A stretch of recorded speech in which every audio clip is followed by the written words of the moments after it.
Halo Bapak Ibu, saudara-saudari sekalian, lovers and haters, salam cerdas Indonesiaku. Jumpa lagi kita pada kesempatan kali ini.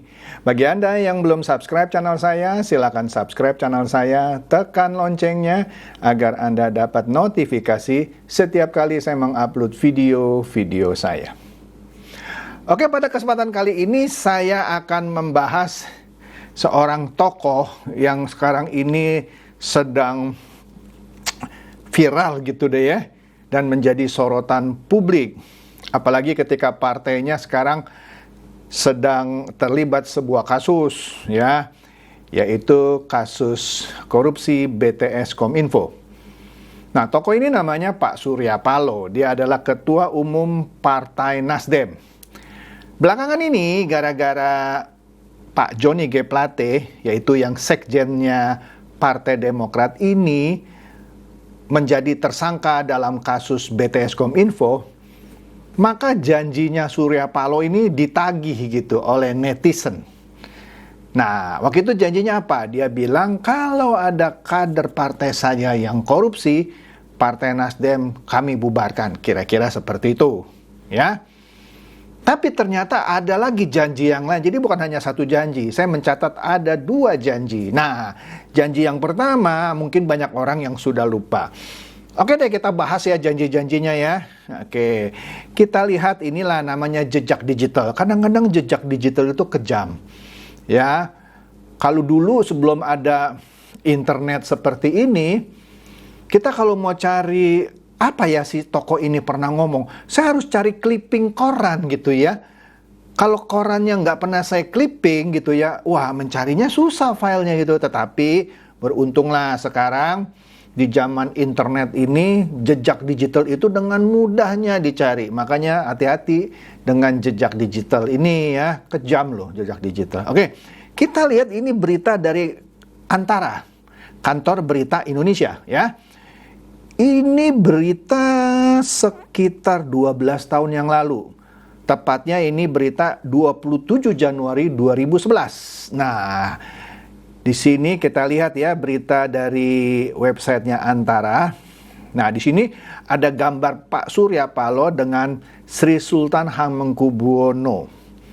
Dan Pak Surya Paloh sepertinya sedang berpidato. Nah, di sini kalau kita lihat ya, dia bilang, kita lihat judul beritanya dulu deh nih ya. Judul beritanya ya, kalau kita lihat bawahnya deh, kita lihat deh yang apa yang dia ucapkan deh.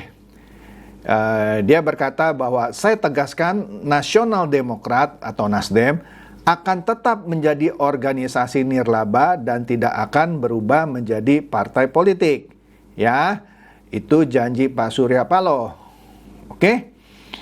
Yang mana kalau di beritanya sendiri judulnya Nasdem tidak akan jadi parpol, kira-kira begitu. Tapi kalau janjinya dia di teksnya itu bilangnya, saya tegaskan Nasional Demokrat, waktu itu sebutannya Nasional Demokrat, bukan Partai Nasional Demokrat ya, akan tetap menjadi organisasi nirlaba dan tidak akan berubah menjadi partai politik. Itu janji Pak Surya Paloh. Oleh karena itu Sri Sultan mau bergabung ke Nasdem pada waktu itu. Oke?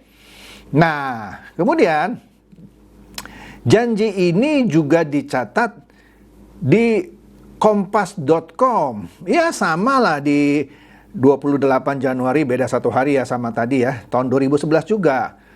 Nah, di sini dikatakan Nasional Demokrat tidak akan mendeklarasikan dirinya gitu ya menjadi partai politik seperti dugaan banyak pihak selama ini. Dulu kan orang banyak yang menduga ya, jangan-jangan Nasdem ini cuman akal-akalan nih, ntar juga jadi partai politik. Kemudian ditepis gitu ya. Enggak. Nasdem tidak akan mendaftarkan diri sebagai partai politik ke Kementerian Hukum dan Hak Asasi Manusia untuk menjadi peserta pemilu pada tahun 2014. Nah, itu janji ya pertama ya. Nasdem masih merupakan organisasi masyarakat atau ormas ya, yang memperjuangkan gerakan moral, kata Sekretaris Jenderal Nasional Demokrat atau Nasdem yang pada waktu itu dijabat oleh Samsul Muarif. ya dalam jumpa pers terkait rencana rapat pimpinan nasional Nasdem di Jakarta Kamis 27 Januari. Sebagai ormas, katanya Nasdem terus melakukan konsolidasi secara internal. Ya, itulah berita dari Kompas, ya. Jadi ya, itu dia janji pertamanya bahwa Nasdem itu hanya menjadi ormas, ya ormas lah, organisasi, bukan organisasi politik, gitu ya. Dan seterusnya. Nah, pada waktu itu Ketua Komite Pelaksana Rapimnas dan HUT dari Nasdem, Pak Enggar Tias Tolukita, mengatakan Rapimnas 1 Nasdem dan HUT ke-1 Nasdem direncanakan digelar pada tanggal 30 Januari sampai 1 Februari 2011 di Jakarta Convention Center. Ya, dan seterusnya ya. Dikatakan pada waktu itu Nasdem sudah memiliki anggota sekitar 1 juta anggota. Ya. Hebat juga nih ya. Ya, ini berapa? Tadi 12 tahun yang lalu ya. Tahun 2011. Oke. Nah, pokoknya intinya Nasdem itu tidak akan menjadi partai politik. Itu janji Pak Surya Paloh. Nah, kemudian di tahun yang sama, di 2011, tetapi bulan Juli, kira-kira 6 bulan dari pernyataan atau janji Pak Surya Paloh yang menyatakan Nasdem tidak akan menjadi partai politik, tapi akhirnya dalam waktu 6 bulan menjadi partai politik yang dikasih nama Partai Nasdem. Akhirnya kita lihat di Detik News ini, Sri Sultan mundur gara-gara Nasdem ingkar janji jadi Partai Nasdem. Padahal janjinya kan tidak akan jadi partai politik. Kesel nih ceritanya ya, Sri Sultan Hamengkubuwono X ini mundur akhirnya dari Ormas Nasdem pimpinan Surya Paloh. Nah, di dalam surat pengunduran dirinya, Sri Sultan mengaku bingung. Bingungnya kenapa? Bingung membedakan antara Ormas Nasdem dengan Partai Nasdem. Oke. Aduh. Nah, surat pengunduran diri Sri Sultan itu diterima Nasdem ya. Nah, dan ditujukan kepada Ketua Umum Nasdem Surya Paloh dan ditandatangani oleh Sri Sultan. Ya. Jadi di surat itu disampaikan alasan pengunduran diri dari Sri Sultan Hamengkubuwono X, yaitu karena bingung membedakan antara Ormas Nasdem dan Partai Nasdem. Jadi seakan-akan kita tetap Ormas Nasdem, tapi kita juga punya Partai Nasdem gitu ya. Nggak berubah, tapi kita juga punya partai. Aduh, lucu ya. Oke deh, nah jadi itulah yang membuat Pak atau Sri Sultan gitu ya dari Nasdem ya. Nah, padahal beberapa hari sebelumnya Sri Sultan masih ikut meresmikan kantor Nasdem di sebuah kabupaten di Kalimantan Tengah ya, bersama Ketua Bidang Organisasi dan Keanggotaan Ferry Mursidan Baldan ya. Nah, gitu deh ya. Padahal waktu itu Sri Sultan menjabat sebagai Ketua Dewan Pertimbangan Nasional dari Nasdem ya. Gitu deh kira-kira ya. Selain Sri Sultan, ada Wakil Sekjen Nasdem yaitu Samuel Niti Saputra juga telah mundur sebelumnya, yaitu sejak 10 Juni gara-gara yang sama, yaitu munculnya Partai Nasdem. Padahal sebelumnya janji kan tidak akan berubah. Saya lupa ingat, tapi bisa aja enggak, kita tetap ormas, tapi kita juga punya Partai Nasdem. Mungkin saya lupa ingat dah, tapi oke deh. Tapi akhirnya kan ormasnya nggak pernah kedengeran kan, yang kedengeran adalah Partai Nasdem waktu itu maju pemilu 2014 lah. Oke. Nah, kemudian Pak Surya Paloh pun ya pernah berjanji akan membubarkan Partai Nasdem jika kadernya ada terlibat korupsi. Nah, di sini ada berita dari Oke News ya. Waktu itu ini berita tahun 2015 loh. Berapa? Ya 8 8 tahun yang lalu deh ya, 8 tahun yang lalu dia pernah ditagih janjinya. Ya. Mana nih janjinya akan membubarkan Partai Nasdem jika kadernya ada yang terlibat korupsi gitu. Nah, kita kan tahu bahwa sebelumnya Pak Surya Paloh pernah berjanji di sini katanya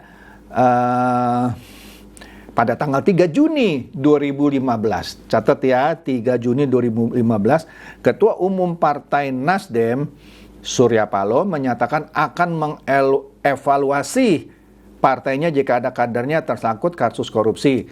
Partai Nasdem akan dibubarkan. Wih, hebat nih. Tidak layak Partai Nasdem dipertahankan kalau ada yang korupsi. Nah, janji Surya Paloh pun diuji. Publik menagih janjinya membubarkan Nasdem jika ada kadernya yang terlibat kasus korupsi. Kenapa? Karena pada waktu itu kan partai-partai anggotanya pasti ada lah yang terlibat korupsi. Mungkin ini janji jualannya supaya Partai Nasdem keren gitu ya. Pokoknya kalau ada kader saya terlibat korupsi, ini bubar nih Nasdem gitu ya. Nah, tetapi kemudian sejarah mencatat sekjen Partai Nasdem sebelum Pak Johnny G. Plate, yaitu Patrice Rio Capella, ditetapkan sebagai tersangka oleh Komisi Pemberantasan Korupsi. Jadi sekjen sebelum Johnny G. Plate, yaitu Patrice Rio Capella, sudah tertangkap oleh Komisi Pemberantasan Korupsi karena terlibat kasus korupsi dana bansos Provinsi Sumatera Utara. Ia diduga menerima suap berupa hadiah atau janji ya. Kemudian kasus itu juga menyeret Gubernur Sumatera Utara nonaktif, yaitu Gatot Pujo Nugroho dan istrinya Evi Susanti, bla bla bla gitu ya. Setelah ditetapkan sebagai tersangka, kita tahu Patrice pun mundur dari jabatannya sebagai sekjen Partai Nasdem dan anggota DPR RI. Karena dia waktu itu juga anggota DPR RI dan harus menjalani proses hukum. Nah, sejak 2015 itu juga sebenarnya janji Surya Paloh ditagih. Mana? Katanya mau bubarkan Partai Nasdem. Sampai sekarang kok nggak bubar gitu ya. Nah, gitulah. Itu sebenarnya sudah terjadi ketika sekjen sebelumnya juga tertangkap oleh KPK. Ya kan? Nah, kemudian, ini menarik nih ya. Di merdeka.com, ini sih berita baru nih. 17 Mei 2023 ya, semingguan lebih yang lalu nih ya. Kan ketangkep tuh Pak Johnny G. Plate dalam kasus korupsi BTS kan. Nah, jadi ada 2 sekjen dari Nasdem tertangkap karena korupsi nih. Menjadi catatan. Merdeka.com menegaskan ya ada 2 sekjen ya. Yang pertama tadi Patrice Rio Capella, yang ini Johnny G. Plate ya. Nah, setelah Johnny G. Plate ditetapkan sebagai tersangka karena kasus korupsi, muncul lagi tuh netizen nagih janji. Mana? Katanya mau dibubarkan Nasdem, nah kan? Mana nih, ya kan? Nah, sebelumnya sekjen sebelumnya sudah tersangka, ini yang berikutnya tersangka pula gitu ya. Jadi netizen menagih janji. Capek nih, janji tinggal janji ya. Oke. Nah, ketika Pak Surya Paloh ditanya, ya dari beberapa berita Anda bisa baca deh, beliau tidak menjawab langsung. Kan ditanya, Pak gimana nih Partai Nasdem dibubarkan nggak? Ini kan kena korupsi lagi. Yang saya baca sih katanya Pak Surya Paloh minta masyarakat jangan hanya melihat keburukannya gitu ya. Kan dia juga tidak bisa menjanjikan setiap anggotanya itu bersih gitu. Jadi dia tidak menjawab secara langsung, tapi ya dia tidak bisa menjamin kalau ada kadernya yang nggak benar lah gitu. Ya, jadi dengan kata lain Pak Surya Paloh tidak menjawab langsung janji yang pernah diucapkannya. Nah itulah, saya nggak mau panjang lebar lagi gitu ya. Nah ini catatan. Poin saya adalah Ya, setelah saya ucapkan gini, pasti ada lagi yang nyerang saya. Saya nggak peduli, ya. Kan boleh dong saya berpendapat. Orang atau manusia itu, ya, dipegang integritasnya. Kalau saya dijanjikan orang misalnya, ya, sesuatu, nggak usah pakai perjanjian, nanti kalau kamu bantu saya ya, nanti saya kasih hadiah deh gitu. Kan nggak perlu ngomong gitu, saya suruh bikin perjanjian di atas meterai kan. Begitu saya sudah bantu berhasil, nggak dikasih hadiahnya. Ketika ditagih alasannya A, B, C, D, E, F, G, banyak sekali. Maka lain kali kalau yang bersangkutan berjanji lagi sama saya yang manis-manis, saya nggak mau denger tuh. Iya dong, cukup, sudah, sekali saja. Ya, nah mohon maaf ya Pak Surya Paloh, ini sudah janji 2 kali. Pertama kali tidak akan merubah Ormas Nasdem menjadi partai politik. Yang ini akan membubarkan partai Nasdem. Tapi nggak bubar juga. Saya bukannya minta dibubarkan sekarang gitu. Maksud saya gini loh, lain kali jangan janji-janji deh. Sekarang lain kali kalau bilang janji akan melakukan perubahan terhadap Indonesia gitu ya. Bagus, saya juga senang kalau Indonesia berubah gitu ya. Tapi nggak berubah juga gitu ya. Jadi buat apa dong saya pilih Nasdem gitu ya. Kalau ketuanya aja janjinya nggak bisa saya pegang gitu, ya kan. Jadi saya mikir gitu, saya mau pilih nggak nih Nasdem? Ini kan kalau pura-puranya gitu ya, mau nggak nih ya saya pilih Nasdem ya, kalau ketuanya janjinya nggak pernah ditepati gitu. Mohon maaf ya Pak Surya Paloh, itu kan saya ya. Mohon maaf juga para dieharder Partai Nasdem ya. Rasanya apa yang saya ungkapkan ini objektif ya. Saya tidak dipesan oleh siapapun, ini fakta kok gitu ya. Oke deh, itu saja. Semoga ini mencerdaskan dan mencerahkan Anda semua. Silakan share video saya ini kepada teman-teman, sahabat, atau kerabat supaya mereka tambah cerdas dan tercerahkan. Seperti biasa, terima kasih.